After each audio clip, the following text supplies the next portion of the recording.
Okay, and so in this video, I want to talk about the cash flow quadrant and how I lost thousands and thousands of dollars by trying to follow Robert Kiyosaki's advice. Now, I say trying to follow his advice.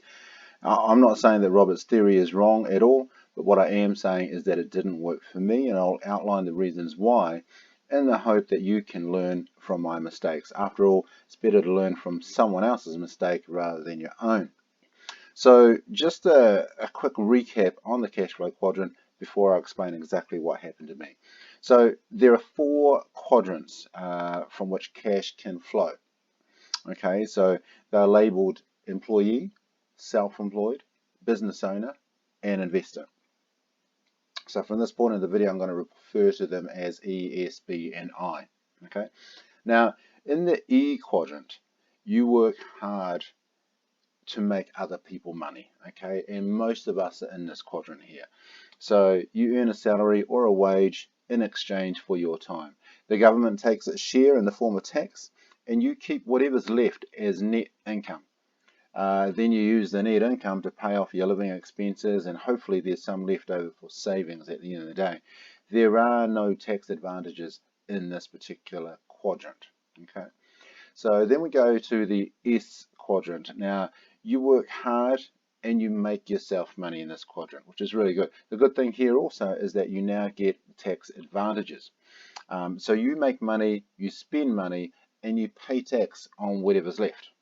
Okay, so it sounds good, but there is a catch. The downside in being self-employed is you become poor on time. You see, most people in this quadrant believe that if you want to do the job right, you have to do it yourself. And so they continue to do the work themselves. And here's the problem. They become successful, and the more successful the business is, the less time they have, until eventually they find themselves working 18 hours a day back to back, and eventually they just burn out. So that is the issue with self-employed works. If you can resist taking on too much work and too much business. Now we move over to the right hand side of the quadrant. This here is B for business owner. Now again, you have tax advantages with this here, but in this quadrant here, you have other people working for you, making you money. Okay, and that's the good thing about being business owner. And lastly, I for investor. In this quadrant here, money makes you money. Okay, so here you've got yourself making someone else rich. Here you've got yourself making money. Here you've got other people making you money, and here you've got money making you money. Okay, so basically, Robert Kiyosaki, the lesson he wanted to make clear was that to maximize your cash flow and to basically have maximum tax advantage, it was better for you to basically transition from the left hand over to the right hand side of the quadrant. Okay. Now I just want to point out as well that you can make money and be successful in any single one of these quadrants. So there's a lot of people that have made a lot of money and become very wealthy just in this quadrant here, and that's fine. And the same in this quadrant, and the same in this quadrant, and this quadrant here as well.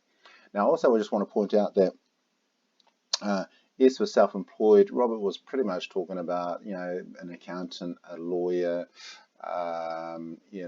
doctors, I don't know, plumbers, a builder, or anything like that. A lot of people that are self-employed, in this type of area. I watched a video later on, from Robert, and he started talking about business owners here as being people that are employing, owners that are employing staff, like more than 500 staff. That's what he classified as a business owner. Now, whether I heard that right or wrong, I'm not 100% sure. I'd never go back and check. But I don't know about you. I don't know anyone who owns a business that hires more than 500 people. Mostly in New Zealand, where I live, these are all pretty much corporations. Very seldom do you have a business owner that employs that amount of people. Most business owners in New Zealand only employ, a handful of workers, maybe, 20, 30, 50 at max, but nothing like 500. But correct me if I'm wrong. Anyway, Let's move on. So so let's go to my story. So I mean, I was really excited when I learned when I read this book, and I was like, right, okay, I need to transition from the left to the right, okay, because here, this quadrant, it's all about making money while you're sleeping, right? So I mean, who doesn't want to do that? So I was in this quadrant, and I had a good, well-paying job, and life was going absolutely fantastic. And I was also in this quadrant as well. I had investment properties making me money, which was really, really cool. I owned some shares as well, so that was good, and all was pretty good. But the lure and the attraction of moving over to this step, I wanted to step it up. Okay, so after really, really careful consideration, I decided to buy a food business against my wife's wishes, I must add. Okay, so against my wife's wishes. Now, I decided to buy a cafe franchise business to be exact. Now, everyone needs to eat and drink, and so there should be no shortage of demand as long as the product, or in this case, as long as my product and my services were good and priced right, it should have been very, very low risk. Um, also, I knew that I'd have no debtors owing me money, okay, because it's a cash business, right? You're selling, food for 10, 15, $20 or so. Everyone normally just pays cash, use EFTPOS, electronic transactions, and what have you. Other than that, it was just cash. No one came in and opened up an account or anything like that. I'd also find it easy to find and train staff. I already had extensive experience running a business and successful retail business, employing lots of staff, and I was excellent at sales and also customer service, and I could also lead from the front. Um, you know, all of that. Plus, I was actually an excellent trainer as well. So by buying a franchise model, I was buying a proven model. McDonald's is an example of a proven model. Unfortunately, I couldn't afford a McDonald's franchise at the time, but this cafe franchise, it was the next best thing as far as I'm concerned. GP was like 75%. Gross profit margins were very, very high. At the time, the franchise that I bought was the fastest growing franchise in Australasia, and it had something like about 150 something stores, and it was still growing fast. Now, the location of my franchise was to be in the newest and biggest shopping mall in the country, located in the biggest city in New Zealand and beside the biggest motorway, or the busiest motorway in the country. Um, and so foot traffic was basically guaranteed, right? So being in a modern shopping mall, I didn't have to worry about security either, and I didn't have to worry about foot traffic. Okay, so now I could have started my business. Um, I could have started a new business myself, or bought a small cafe down a side street for 20,000, 50, $100,000 or so. But I wanted to play with the big guns. I wanted to play in the big league, and as far as cafes go, getting a franchise of this type was definitely one of those cases. So I paid over the amount of cash that pretty much could have bought my wife a brand new his and hers Range Rover Sport each, and a boat, and of course extras and trimmings on top. So we're talking a lot of money here. Well, in my books anyway, it was a lot of money.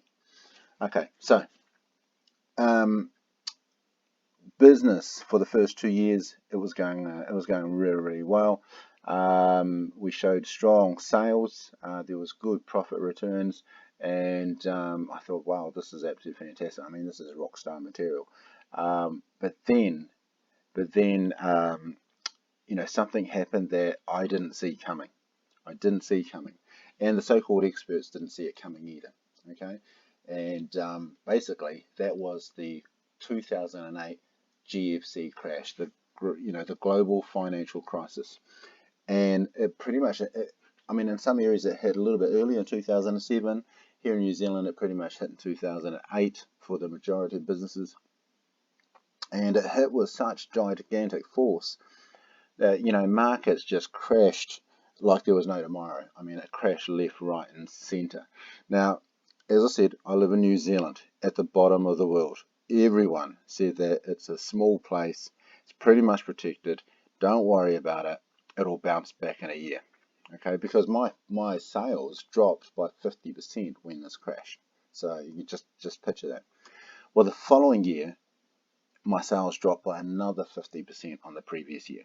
Okay, so things were starting to get pretty shaky and pretty tough. Okay, and then in 2010, New Zealand went from recession to depression.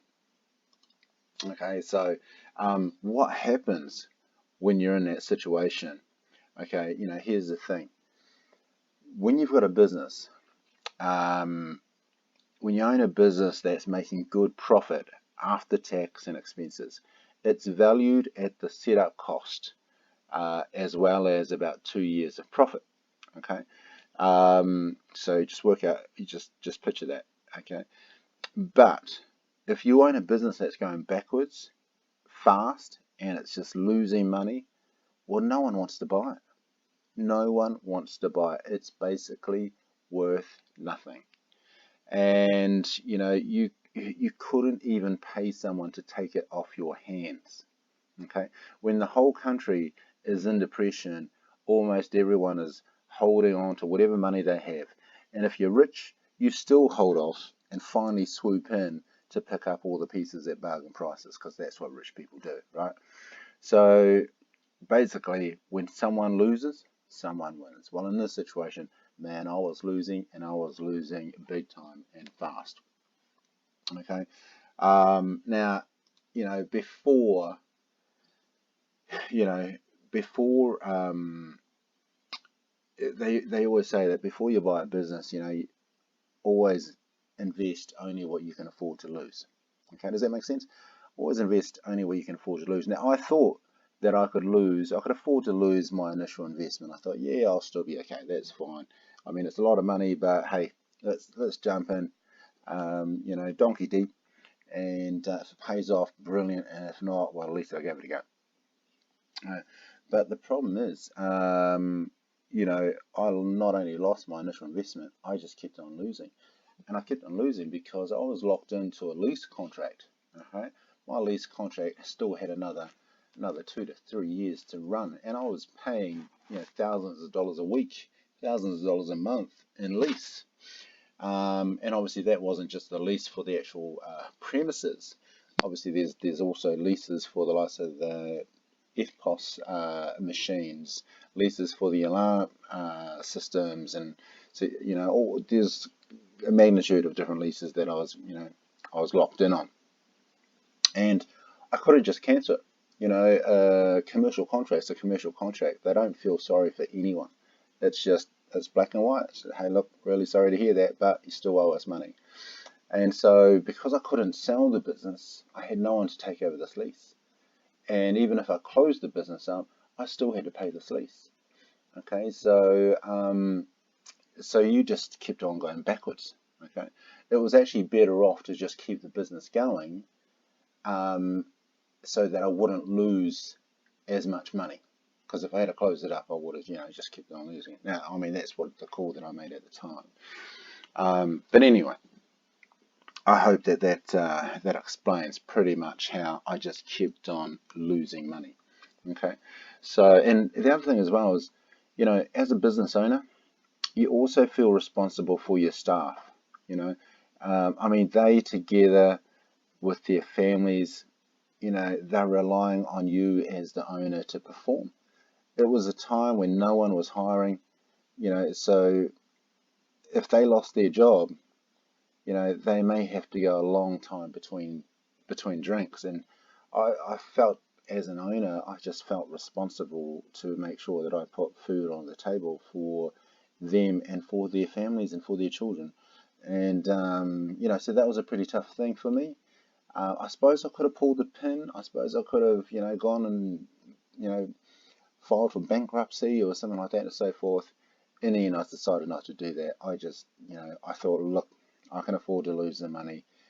I'm in a better situation still than they are, so I'll just carry on losing it, and at least that way they can keep some jobs for until the economy turns around. Okay, so that's the decision that I made. Now, so that was in 2010 when New Zealand went into depression. Now, what happened is in 2011 we had a government election. Okay, and so New Zealand is a country. It's run by a democratic government, and so what happens is the political parties, they start promising all these things. They promise pretty much the earth in order to win votes and be elected into government. And so they started promising that if elected, they would lift the minimum wage dramatically. They also talked about introducing a living wage. So not just the minimum wage, but they were basically saying, so at the minimum wage, they lifted by quite a significant amount. At the time, when I first opened the business in New Zealand, I was paying my juniors, dishwashers and that, $9 an hour. Well, they lifted the minimum wage up to about $13.50. So it was a big rise. And then there were plans to keep on continuing to lift it and things like that and so on. And then they started talking about this living wage, and they said that, hey, responsible business owners should be paying their staff a living wage. And they basically said the living wage should be about $19.50 an hour, or around that $20 mark. Geez, for a lot of these small business owners like myself, that was a lot of money, because the thing is, things are structured, right? So you have in my situation, you have your dishwashers. These are your kids after school. They want to earn a little bit of pocket money and so on. You have your dishwashers sitting at your entry level, $9-10 an hour, what have you. But then you have your senior staff. These are the ones that are trained. They actually can do a lot more, and you have them at about $12-13 an hour. Then you have your more important, like your chefs and your cooks, and they're sitting at around $15-16. And then you have your manager, up there, and then you have bonus structures for everyone. Okay, because of course if everyone performs, that well, for me anyway, I'll put a bonus structure in place. But here's the thing: when you lift that bottom tier up, well then you've got to keep everything relative. And in order to keep it relative, you then have to lift everyone else's wages up as well. Okay, because all of a sudden you can't have someone that comes in, washing the dishes, who pretty much that's all he does or she does, and they stand there using, texting on their phone and just mucking around. And there's someone else that's working feverishly, and knows how to do food prep, knows how to cook dishes, knows how to do all sorts of things. And then all of a sudden they're earning the same amount of pay. It's just not fair. So, in order to keep them happy, you've got to lift their wages up as well. So that's basically what happens. And I guess what I'm trying to point out is that, the government lifts they make these calls and they make these promises, and then they put it into action, right? I mean, geez, they even passed a law that, if your family's pet was sick, you could take time off work and go and look after them, and that's what it's like here. So as I say, the good news for the government is that the cost of most of these business-related promises would come out of the profits of the poor business owner. Now, an overwhelming majority of the public, almost all of the politicians, all thought that business owners were creaming it, making lots and lots of money. Well, seriously, if only they had opened their eyes, they would know that that wasn't the case. Okay. So now when your business drops the amount of volume that it does, and mine was dropping a dramatic amount, and as a result of that, you're not selling as much, you're not using as much, therefore you're not buying as much product. And as a result of that, when you don't buy as much and don't order as much, then your cost of goods go up, because you used to get discounts for buying in bulk, and now you don't do that anymore. So obviously your costs go up. Okay, and everything has a freight component on it, and fuel prices used to go up and things like that as well over this period, I remember. And of course that costs quite a bit as well. And then of course there's the cost of compliance. So when the government changes things by law, well, you have to upgrade your accounting software and everything like that, and you've got to still make changes in your processes recording data and that type of stuff in order to be still compliant. So, you know, that's pretty much, as a business owner, all of these things start to come in and they just bite away at your profit and at your bottom line. Okay. Now, when the going gets tough, the tough get going. I mean, it's important to be smart. You just gotta knuckle in and think, right, okay, we've got to get through this. When staff leave, you normally don't replace them. The ones that remain, you just try to all, hands on deck, and you just try to push through as much as you possibly can. So, that's pretty much what you do. And so here's the thing.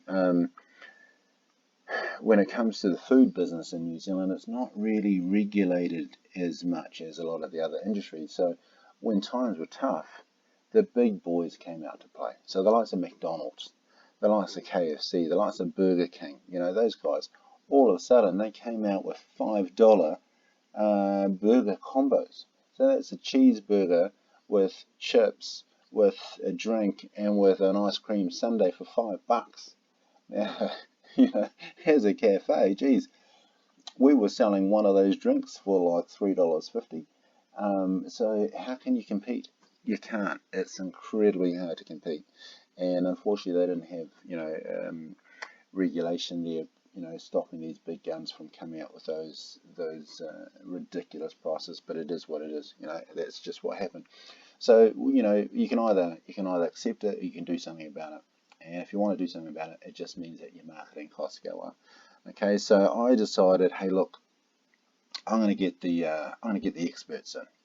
Come in, hide this guy. Come in, have a look at my overall business. Tell me what I need to change. Tell me what I need to do. Tell me what I need to revamp, remodel, and I'll do it. Okay, so he came in, told me what I had to do. I spent $60,000 revamping the store, changing the menus, redoing all sorts of things, and getting into a new marketing campaign, and new menus and what have you. So everything, of course, it all. Long story short, hey, for the initial couple of months, it worked. Sales picked up again. We were looking okay, and then it too just died a sad death. Okay, so that was pretty tough. Again, well, you're bleeding, and it's like, geez, you lost 80% of your blood, and you go, you know what? Here's another 10%. Here's another 10% more, and hopefully I'll come out of it. Well, when you don't, geez, you're down to your last 10%, and things are really, really tough. So I'm now going to do the unthinkable. I mean, my message to you, if you're looking to start up a new business, right, please learn some lessons from my experience here. When you own a business, there are things that happen outside of your control. So you need to limit your exposure. Okay. And when I say this, I'm going to talk about the money recommendation here. When I say that I'm about to do the unthinkable, I'm about to recommend against Robert Kiyosaki's advice. He's a money-making guru, and look, I'm an absolute nobody, really. Okay, so we all know that. But I do know that I represent thousands of good people out there who are just trying to get ahead in life. So my advice to you is to transition away from the right-hand part of the quadrant. So don't even think about going to the right-hand part of the quadrant, and go down to the bottom of the quadrant. So rather than transition to BI, which Robert sort of says, I say transition to SI. Okay, so the money advice, forget BI, go SI. Okay, that sounds quite cool, eh? And the reason for that, the reason why I say that, is because now, you see, now the business opportunity is huge because of the internet. Okay, because of the World Wide Web. Okay, so because of this, you can start up a business, and you can stay away from expensive lease costs and expensive setup costs and material shop fit out costs. Don't bother employing staff. Use an automated tools system online which is called bots. They guide customers through the next step and so on. It doesn't matter if you live in a small town with a population of 50 people. With the internet, you can reach millions with your offering 24 hours a day, 7 days a week. And your bots, guess what? They never complain and they never demand holidays. You know, Here's a question for you. What have you purchased online lately? Just think about it. What's the last thing you purchased online? I bet you $1 million that it was an automated transaction. Okay, and that's one of these bots working for whoever it was that you bought the product off. Okay, so in Rich Dad Poor Dad, Robert talks about being creative to make money. Well, guess what? You no longer have to be creative. I mean, you no longer need to because of the World Wide Web. There are thousands of people making money right now online just by simply reviewing someone else's product. Go on YouTube. If you're going to think about buying something, before you buy it, type in the model number on YouTube, just type in a model number and a review, and bang, you'll see it pop up. And you'll see these reviews, and when you click on them and watch those reviews, they've been watched thousands of times, and you'll see these ads, these commercials that pop up when you're watching them. And the person who has that YouTube thing, they're getting paid every time someone clicks on it, and they get money on it. And there's so many people earning megabucks just because they're reviewing someone else's product. So you don't have to be creative.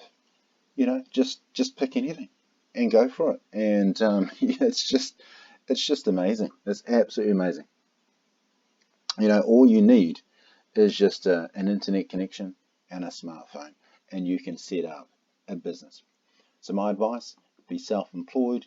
And when I say self-employed, you can do this all yourself. You can set up a business without having to have all these people working for you, because you've got bots working for you. And I'll tell you what, you can make so much more profit, so much faster. It's not funny. It's just absolutely fantastic. So then you can be working for yourself. You can have a business working for you as well, automatically. And then you've also got investments over here as well, on property and that type of stuff. So basically, geez, you've got money working for you, making you money. You're earning money while you're sleeping, but then you're also working on your own business as well, and that stops you from going insane. Because when you try to retire, geez, I tell you what, you get bored. You get bored big time. So don't retire. Work 1 day a week on your own business. Sorry, one or 2 hours a week. Geez, I'm getting this all confused and muddled up. Probably because I'm just so relaxed now. You basically work 1 or 2 hours a day on your business, and that's all. And then you go and chill out and buy whatever toy you want to buy, and go and do whatever you want to do, and just watch your money just keep on compounding. Okay, and it's as simple as that. So if you want to find out more in terms of how I because look, I've got to be honest, I'm old school. I didn't know anything about starting an online business, and so I just sort of thought, geez, I need to find out, and I need to find out fast. I mean, I could see young people half my age making the kind of money that I could only dream of, and I knew I needed someone to show me exactly how to do it the right way the first time. So, if you're serious about starting a traditional business, then that's fine. But please consider the points I've raised here and try to avoid making the same mistakes that I made. Because the thing is, when you start your own business, like a bricks and mortar business that's out there, a shop or whatever it is, there are forces there and things that happen outside of your control. You have no control over it. Okay, there are other people that spend your money in a traditional business. Okay, so just understand that. Understand that. Okay, but if you set up an internet business, an online business, my gosh, it's just so much better. Okay, now, so if you're thinking of setting up an online business, which I believe is the better option by far, then please take my advice and learn how to do it the right way. There's so many people that just jump on YouTube, watch the videos how to start an online business. But you know what? You still, if you can try and follow that if you like, but there are thousands and thousands of people that still fail, and they waste a lot of money, and they still fail. It's like a lot of people, so many people join the gym, and they know that if you go to the gym, you'll get fit and you'll be healthy and so on, so they join. But how many people do you know join the gym and then afterwards they stop going, and then it just all dies again? So they've spent all that money on the joining fees and the monthly, fees or whatever it is, and they still fail to get to their goal. Okay. If you join a gym and you get a personal trainer, yes, it costs a little bit more, but I tell you what, you actually get the results, and that's the difference. So I guess what I'm saying is, hey, look, if you want to start an online business, by all means, I'm encouraging you to really seriously look at it, because, geez, it will change your life completely and give you the freedom to live your dream every day. Okay, it seriously will. But if you're gonna do it, my advice to you is to get a good team behind you, beside you every step of the way. Okay, get a team of mentors. If you want to know who I've used, okay, then jump onto my website. There it is right in front of you, liveyourdreameveryday.com. Jump on there. You'll be able to read my story. You'll know who I am and so forth. And then if you wanna learn more about how I started and what I did to get started, you can basically click on one of the links on my website, and it'll start taking you there. And I'll tell you what, I guarantee you will enjoy the journey and the amount of learning that's there. So live your dream, live your dream every day. Okay. Um, Look, if you enjoyed this video, please post some comments below, and yeah, subscribe, and I'll start writing some more. This is the first video I've ever posted uh, on this particular subject, and I just really wanted to start sharing it with people, like-minded people that just want to get ahead and do something fantastic in their lives. Thank you for your time. Mani Whaletanawa, signing off.